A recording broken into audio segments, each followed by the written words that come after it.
Welcome to the deep dive. Today, we're going to explore the world of homes. Yeah, we're looking at what our sources say about different living situations, houses, apartments, Condos, townhouses, that sort of thing. We want to get a feel for the variety, the common features, maybe touch on location, size. and definitely the whole renting versus buying thing, which is always, well, a big topic. Okay, let's dive right in. Maybe start with the classic.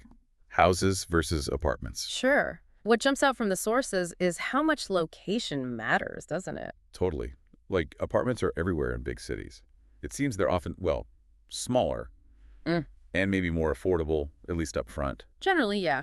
Smaller footprint, often cheaper than buying a whole house in the same area, for sure. Think downtown areas, apartment blocks are just the norm. But then you move out of the city center. And suddenly houses are much more common, detached homes, often with that backyard space. Ah, yes, the backyard. Seems like a big deal for a lot of people. Our sources mention it's great for, activities, relaxing. Exactly, which most apartments just don't have. Maybe a balcony if you're lucky. Right, it's not quite the same. Okay, Mhm. speaking of affordable, or maybe not so affordable, let's talk cost. Oof, yeah. The sources really highlight how expensive things can get, especially in major cities. They specifically mention California average house price, nearly $600,000. hmm Wow.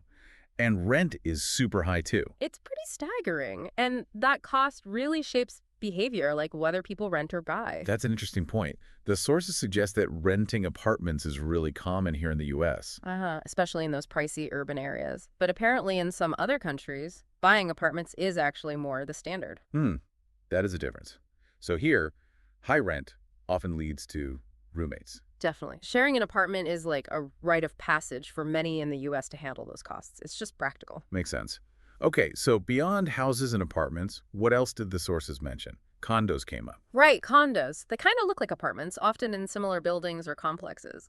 But the key difference in the U.S., according to the sources, is ownership, right? Hmm. People tend to buy condos more often than rent them. Exactly. You own your unit within that larger structure. It's a different model than typically renting an apartment unit. Gotcha. And townhouses, where do they fit in? Townhouses are interesting. They're sort of like houses, often attached in a row. They'd be a bit smaller. Often, yeah. And usually less expensive than a standalone house. They can be a sort of middle ground, maybe part of a community feel. Sometimes you get a small yard or patio, too. So more space than an apartment balcony, potentially, but maybe not the big yard of a detached house. Precisely. It offers another option on the spectrum. So we've got this whole range then. City apartments, suburban houses, condos, townhouses. Mm, It really seems like personal preference plays a huge role, as the sources point out. for sure. Some people value the convenience and lower maintenance of an apartment or condo.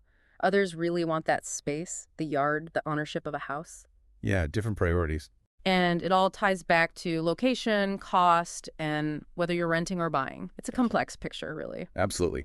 Okay, so wrapping this up, we've seen there's a wide variety of homes out there. Location and cost are huge drivers.